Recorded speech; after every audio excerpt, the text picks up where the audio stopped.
నా పేరు Srikanth. First time మీరు మన ఛానల్ చూస్తుంటే సబ్స్క్రైబ్ చేస్తారని మనస్ఫూర్తిగా కోరుకుంటున్నాను. ఇక విషయంలోకి వెళ్తే, సీదిరి అప్పలరాజుని కాశీబుగ్గ పోలీసులు అరెస్ట్ చేశారు. ఎందుకు ఏంటి అనేదంటే మీ అందరూ తెలిసిన విషయమే. కాశీబుగ్గ పరిధిలో ఆయన కుమారుడు గొర్రెల కాపరి అయినటువంటి యాదవ కులానికి సంబంధించినటువంటి దానయ్యని హిట్ అండ్ డ్రైవ్ అంటే చేసుకొని వెళ్ళిపోయాడు. అయితే ఆ తర్వాత ఒక బాధ్యాయుతమైనటువంటి ఒక ఎక్స్ మినిస్టర్, ఒక ప్రజాప్రతినిధి కనీసం ఆ విషయం తన దృష్టికి వచ్చినప్పటికీ తన కుమారుని రక్షించుకోవడం కోసం సాక్ష్యాలను ఆయన తారుమారు చేశాడు. సో ఆల్రెడీ ఆయన కుమారుడికి పోలీసులు కోర్టులో హాజరుపరిచారు. న్యాయస్థానం ఆయనకి అతను రిమాండ్కి విధించడం జరిగింది. అయితే ఈ కేసులో సాక్ష్యాలు తారుమారు చేసినందుకు గాను సీదిరి అప్పలరాజు అయినా కూడా కేసు నమోదైంది. తన మీద కేసు నమోదైందని తెలుసుకున్నామంటే అప్పలరాజు గారు ఏదైతే తనని అరెస్ట్ చేయకుండా ఉండటం కోసం అని చెప్పి ఆయన మేజిస్ట్రేట్ ముందు తను ఒక పిటిషన్ దాఖలు చేశాడు. అయితే మేజిస్ట్రేట్ గారు ఆ పిటిషన్ని గురువారం వరకు వాయిదా వేయటం జరిగింది. అయితే ఈలోపు ఆయన సాక్షుల్ని ప్రభావితం చేస్తున్నాడనేటువంటి అభియోగం మీద, అంతేకాకుండా ఈరోజు ఆయన్ని అరెస్ట్ చేస్తారు, కస్టడీలోకి తీసుకుంటారని తెలియడంతో పెద్ద ఎత్తున వైసీపీ నాయకులు, సీదిరి అప్పలరాజు అభిమానులు ఆయన ఇంటి దగ్గరకు చేరుకొని ఆయన్ని అరెస్ట్ చేయకుండా అడ్డుకునే ప్రయత్నాలు చేశారు. అయితే పోలీసులు కూడా పెద్ద ఎత్తున ముద్రించడంతో ఇక తప్పనిసరి పరిస్థితిలో సీదిరి అప్పలరాజు గారు పోలీసులకు లొంగిపోవాల్సి వచ్చింది.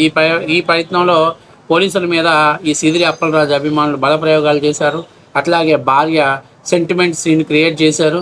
అయితే ఇక్కడ చాలా ముఖ్యమైన విషయం ఏంటంటే, అప్పలరాజు గారు ఒక ఎక్స్ మినిస్టర్, ఒక డాక్టరు, అలాగే వాళ్ళకి ఫైనాన్షియల్స్గా వెల్ సెటిల్డ్. ఈయన వెనకాల నిలబడినటువంటి వైసీపీ నాయకులు మీరు ఆలోచన చేసుకోవాలి. ఒక సాధారణమైన వ్యక్తి చనిపోతే కనీసం ఆ కుటుంబానికి కనీసం ఎటువంటి న్యాయం చేయకుండా ఈరోజు అసలు తన కుమారుని తప్పించడం కోసం ఒక చెత్త పని చేసినటువంటి వాడిని మీరు ప్రొటెక్ట్ చేయడం అనేది ఎంతవరకు కరెక్టు? ఒకసారి చూడండి, పోలీసులకు వ్యతిరేకంగా పెద్ద ఎత్తున నినాదాలు ఇస్తున్నారు. అంతేకాకుండా ఆయన భార్య అయితే పెద్ద ఎత్తున కన్నీటి పర్యంతానికి గురయ్యారు. మరి ఎందుకు ఏంటో నాకైతే అర్థం కావట్లే. భర్త కొడుకు జైల్లో ఉన్నారనే బాధ ఉంటే మరి కొడుకుని కోల్పోయి, భర్తని కోల్పోయి, కనీసం ఎటువంటి దిక్కుతోచని స్థితిలో ఉన్నటువంటి కుటుంబానికి కనీసం మీరు ఎటువంటి విధంగా వాళ్ళకి న్యాయం చేయకుండా ఉన్నారంటే మీది ఒక్కరిదే బాధ, మీరు ఒక్కరికే కన్నీళ్ళ. ఒకసారి సీదిరి అప్పలరాజు ఇంటి దగ్గర వైసీపీ అభిమానులు, సీదిరి అప్పలరాజు అభిమానులు చేసేటువంటి హంగామా ఒకసారి చూడండి.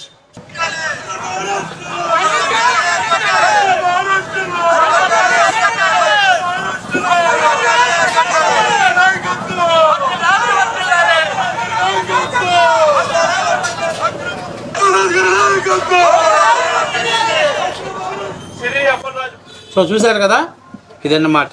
సో ఈయన అరెస్ట్ అయ్యేటప్పుడు పాపం వైసీపీ నాయకులు పెద్ద ఎత్తున వెళ్ళేసి ఎందుకు మరి అంత ఓవర్ యాక్షన్ చేస్తున్నారో ఏంటో ఎవరికి అర్థం కావట్లేదు.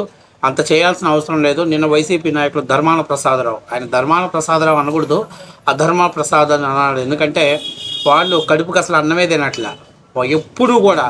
అరే, ఒక యాదవ సామాజిక వర్గం పేదవాడు కనీసం డొక్కాడితే కానీ డొక్కాడాలంటే రెక్కాడని పరిస్థితి. అలాంటి కుటుంబానికి అన్యాయంగా అతన్ని గుద్ది చావు బతుకుల మధ్య పడి ఉన్నోడిని వదిలేసి ఏదో ఆయన ఇంటికి వెళ్ళిపోయి తర్వాత ఆయన దగ్గర పనిచేసే కుర్రాన్ని తీసుకొచ్చి పోలీస్ స్టేషన్లో ఇంత లంగా పని చేసినా, ఇంత లంగా పంచాయతీ చేసినా మీరు ఇంకా ఆయన్ని క్షమించేసి అరే మా ఓడు మంచోడు ఏదో ఆయన జగన్మోహన్ రెడ్డి చెప్పాడు కదా, మా అధినాయకుడు చెప్పాడు కదా, ఏదో పొరపాటుని గుద్దితే లైఫ్ అంటే కఠినమైనటువంటి శిక్షలు ఉన్నటువంటి సెక్షన్స్ పెడతారా అని చెప్పేసి మాట్లాడుతున్నారు.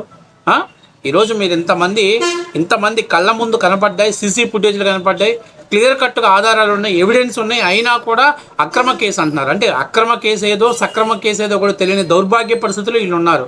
ఇంత నీచమైనటువంటి పరిస్థితుల్లో మీరున్నారు. ఏది కరెక్టో ఏది తప్పో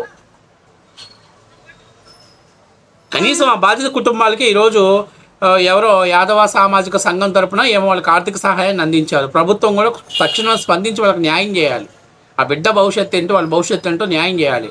నీకు సిగ్గు అనిపించట్లేదు? నువ్వు బాధ్యతమైనటువంటి ఒక మాజీ మంత్రిగా పనిచేసావు. ఏదైనా మాట్లాడితే చంద్రబాబు నాయుడు గారు ట్రీట్మెంట్ చదివించాలి. నీకు ఫస్ట్ ఆఫ్ ఆల్ నీకు చేయాలి ట్రీట్మెంట్.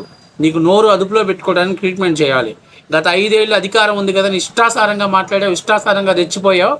దాన్ని కంట్రోల్ చేయడానికి ట్రీట్మెంట్ చేయాలి. ఇలా పెద్ద ఎత్తున ఇటు చేసిన ఏదో పనికి మళ్ళీ వందలాది మంది కార్యకర్తలు ఇలా ఇంటి వైపు తరలించుకున్నాడు. ఆమె కన్నీళ్లు పెడుతుంది. నీ మొగుడిని వదిలి ఒక 4-5 రోజులు ఉండలేవు, కానీ ఆమె మాత్రం భర్తని కోల్పోయి రోడ్డు మీద దాని కుటుంబం మొత్తం రోడ్డును పడిపోయింది. అయినా సిగ్గు అనిపించట్లా మీకు? సిగ్గు అనేది పుట్టలా మీకు? ఇంకా ఇంకా ఇంకా మాట్లాడుతున్నారు మీరు.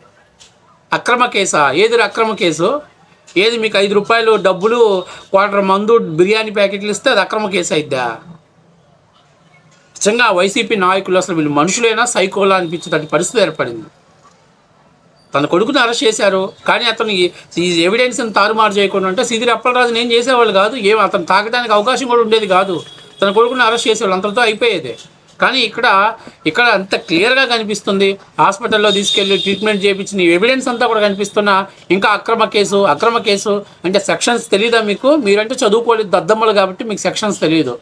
నేరం చేయటం ఎంత ప్రమాదమో, ఎంత శిక్షకు అర్హత అయిద్దో, నేరస్తుని కాపాడటం కూడా అంతే శిక్ష అర్హత అయిద్ది అనేటువంటి జ్ఞానం తెలియనటువంటి దద్దమ్మలు మీరంతా కూర్చొని ఆయనకి సపోర్ట్గా మద్దతు పలుకుతున్నారు. ఒక్క వైసీపీ నాయకుడు వాళ్ళ ఇంటికాడికి పోయి, అమ్మా ఇది తప్పు జరిగింది, పొరపాటు జరిగింది, ఏదో మేము మా పార్టీ తరపున మేము న్యాయం చేస్తాం. ఒక రౌడీ షీటర్కి 20 లక్షలు ఇస్తాడు, ఒక దొంగతనం చేసిన వాడికి 10 లక్షలు ఇస్తారు, కానీ అమానుషంగా చంపేసిన వాడికి 1,00,000 రూపాయలు ఇస్తాం, 1,50,000 ఇస్తాం. దేనికి సంబంధం లేనటువంటి ఒక సాధారణమైనటువంటి వ్యక్తి సొసైటీతో కానీ, రాజకీయాలతో కానీ, దొంగతనాలతో కానీ దేంతో సంబంధం లేకుండా తన కుటుంబాన్ని పోషించుకోవటం కోసం గొర్రెలు కాసుకుంటూ తన జీవితాన్ని సాగిస్తున్నటువంటి సాధారణ వ్యక్తి చనిపోతే 1,00,000-1,50,000.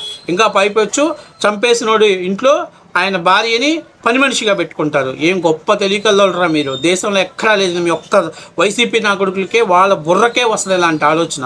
సిగ్గుండాలి కనీసం. అక్కడికి వచ్చి అరిసే నా కొడుకులకి ఆత్మవిమర్శ చేసుకోవాలి. అరే మనం సక్రమంగా మాట్లాడుతున్నామా? మనం మాట్లాడేది ఎంతవరకు కరెక్టు? ఏది అక్రమ కేసు ఏంటి? అక్రమ కేసు అయితే తన కొడుక్కి 14 రోజులు రిమాండ్ వేస్తుందా కోర్టు? ఆ బుర్ర గట్ట ఉండాలిరా బాబు. మీ పీత బుర్ర వేసుకొని అక్కడికి వెళ్ళటం కాదు. ఊరికి అక్కడికి వెళ్ళి డబ్బులు ఇచ్చారు కదా జిందాబాదులు కొట్టడం కాదు. మీరు ఆలోచన చేయాలి. చదువు లేకపోవచ్చు కానీ కనీసం జ్ఞానం ఉంటుందిగా. విచక్షణ రహితాన్ని కోల్పోరుగా. మీరు మనుషులేగా, మూర్ఖులేం కాదు కదా. ఇంకా ఈ రోజుల్లో నేరాలు చేసిన వాడిని, మర్డర్లు చేసిన వాడిని, హత్యలు చేసిన వాడిని, అత్యాచారాలు చేసిన వాడిని చంపి డోర్ డెలివరీ చేసిన వాడికి జిందాబాదులు కొడుతున్నారు. ఇంకా వదిలేస్తే మిమ్మల్ని విగ్రహాలు కూడా పెడతట్టున్నారు ఊరూరు. ఇంత చెత్త రాజకీయాలు చేస్తాడు జగన్మోహన్ రెడ్డి. ఎక్కడెక్కడ లేని సమస్యలు అందరి దగ్గరకు పోతాడు. కానీ ఇలా వాళ్ళ పార్టీ నాయకుడు చేస్తే, వాళ్ళ పార్టీ నాయకుడు కొడుకు చేస్తే ఆ కుటుంబాన్ని ఓదార్చడానికి మాత్రం జగన్మోహన్ రెడ్డికి అసలు టైం లేదు. ఎందుకంటే అక్కడ పోతే ఆయనకేమొస్తుంది? అందుకని చెప్పేసి ఆ ముఖం చాటేశాడు జగన్మోహన్ రెడ్డి. సో మొత్తం మీద పోలీసులు కూడా ఆ ఓవర్ యాక్టింగ్ చేసే వాళ్ళందరికీ కూడా సరైనటువంటి విధంగానే ట్రీట్మెంట్ జరిపారు. అద్దు మీడితే మాత్రం తీవ్ర పరిణామాలు ఉంటాయని హెచ్చరించడంతో మా బెప్పంగాళ్ళందరూ కూలి కోసం వచ్చాం కానీ మేమెందుకు తగులాలని చెప్పేసి అక్కడి నుంచి వెళ్ళిపోవడం, సిదిరి అప్పలరాజుని సాఫీగా అరెస్ట్ చేసుకోవడం కూడా పోలీసులు జరిగిపోయింది. సో కొద్దిగా సెంటిమెంట్ సీన్ అయితే రాజేశారు. ఈ సెంటిమెంట్లకే ఆయింట్మెంట్ కూడా పూసేవాడు ఎవరు లేడు. ఎందుకంటే వాడు చేసింది తప్పు అనేది రాష్ట్ర ప్రజలందరూ చూశారు. ఒక బాధ్యతమైన మంత్రి అలా చేయటం కూడా, ఎక్స్ మంత్రి అలా చేయటం కూడా తప్పు అనేది ప్రజల అభిప్రాయం.